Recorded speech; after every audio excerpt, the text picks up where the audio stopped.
इस लड़की का वलीमा भी तो कराना है मैंने। वलीमा अब्बू? तो और क्या, शादी तो जैसे हो गई सो हो गई, लेकिन वलीमा तो हम कुछ धूमधाम से ही करेंगे ना। हाँ? वलीमा की दावत देना आपका फर्ज नहीं है दादा। धीरे धीरे हम सुलग जाएंगे, आके थाम लो, बस तुम ही देखा करो, तुम ही मेरा नाम लो। इतना बड़ा हाथ मारा है अनस ने। इतना मजबूत आदमी, इतना बड़ा अफसर, उसका ससुराली बन के आया। उसका ससुराली नहीं है, उसकी सहेली का बाप है। तो वो बाप खुद को कह के क्या गया है, उसका वली, उसका सरपरस्त। अब पीछे क्या रह जाता है मुरसलीन? ये सब किताबी बातें। असल सरपरस्त उसका भाई, उसने तो दरवाजे बंद कर दिए उस पे। आजकल रिश्तेदारियां नहीं, ताल्लुकदारियां ही चलती हैं बस। इसीलिए तो मैं सिद्दीकी साहब के सामने इतना अच्छा मेज़बान बना था। और जहाँ तक रही बात अनस उस लड़की की, तो मैं उसे बहुत तसल्ली से देखूंगा। खैर चलो, जो भी हुआ अच्छा ही हुआ। और सबसे बड़ी बात, आपकी बहन से जान छूटी, जा रही है वो वापस। क्या देखा नहीं कैसे मिसालें दे रही थी वो, क़यामत की, रोज़े हशर की। मतलब बस मुजतबा ही से मोहब्बत थी उसे, और मुजतबा के मरने के बाद तो वो मोहब्बत अमर ही हो गई है। आपसे, आपके बच्चों से बिल्कुल मोहब्बत नहीं है आपकी बहन को। अनस मुजतबा, मुजतबा अनस, बस।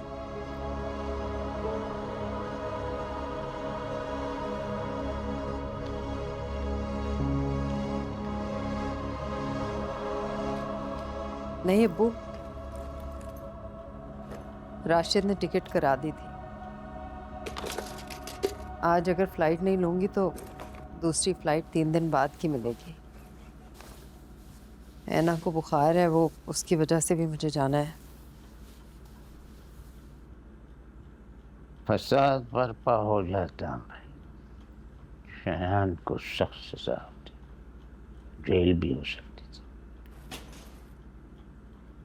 हो जाती जेल अब्बू, हो जाती सजा, उसे मिलनी चाहिए थी सजा। मुझसे नहीं सह पाता। और जो अनस और आंसा ने सहा है वो, और आगे भी सहना पड़ेगा, न जाने क्या क्या।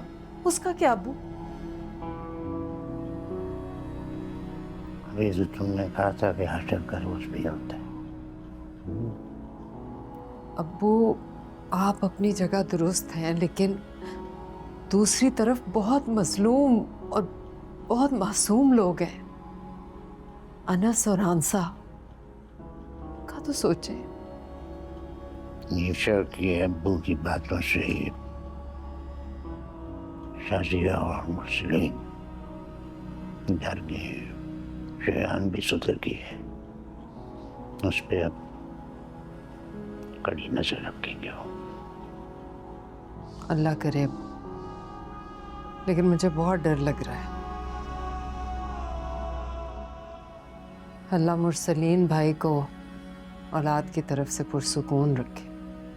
आमीन।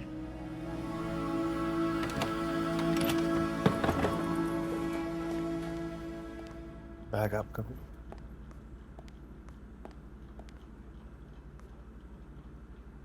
बच्चों की छुट्टियां होंगी तो मैं फिर आ जाऊंगी अब्बू। अब होंगी ये छुट्टियां, मैं तो दिन गिनूंगा। आप क्यों परेशान हो रहे? अनस है ना आपके पास, और मुरसलीन भाई भी आपसे तो प्यार करते ही।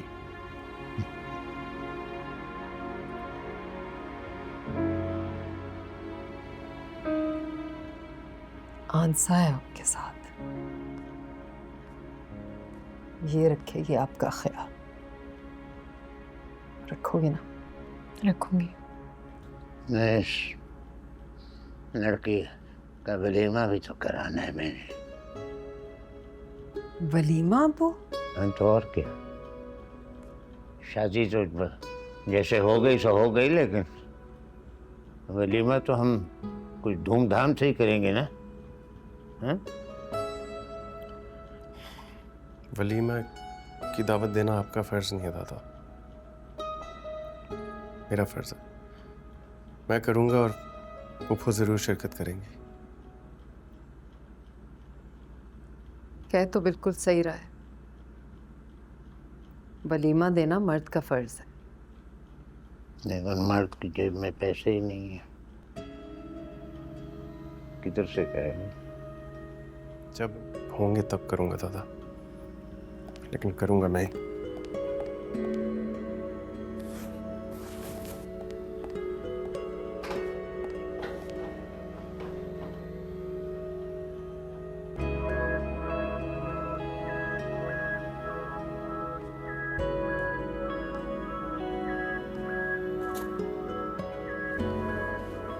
अबू, फिजियोथेरेपिस्ट का नंबर आपकी दराज में लिखा हुआ है वाइट कागज पे। ऊपर से आना शुरू है उसको। मेरा ख्याल रखना है ना। हाँ हाँ, लेकिन आपने ज़रूर भाभी, मैं ऊपर ही आने वाली थी आप लोगों से मिलने, मैं जा रही हूँ। बड़ी जल्दी ख्याल आ गया। खैर ठीक ही है, तुम्हें अब जाना ही चाहिए, तुम्हारा मिशन पूरा हो गया ना। जाओ। भाई कहाँ है? मैं भाई से मिलना चाहती हूँ। तुम्हें लगता है वो तुमसे मिलना चाहेंगे? भाई क्या हो रहा है यहाँ पे? कुछ नहीं, ड्रामा। मैं जा रही हूँ, खुदा हाफिज कहना था आपको। हमारा अल्लाह हाफिज है, तुम जाओ, तुम्हारे कहने की जरूरत नहीं है। भाई मिलेंगे नहीं मुझसे? और अब्बू आप कहाँ जा रहे हैं? एयरपोर्ट तक नहीं जा सकता तो कम से कम दरवाजे तक तो जा सकता हूँ ना। बेटियों को और बहनों को इस तरह थोड़ी कोई रुखसत करता है। अबू आप रहने दे, मैं चली जाऊंगी, आप आराम करें अंदर। मैं तुम्हें दरवाजे तक लेके चल, जहाँ तक मैं जा सकता हूँ। राइड आ गई, आ जाए।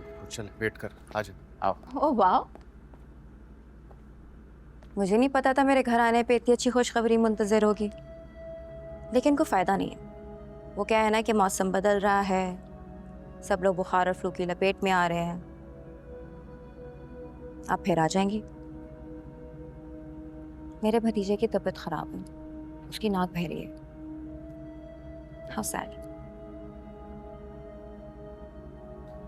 तुम रहने दो ना अनस, वैसे ही तुम्हारी तबीयत ठीक नहीं, मैं चली जाऊंगी बस गाड़ी में। चले फूफो।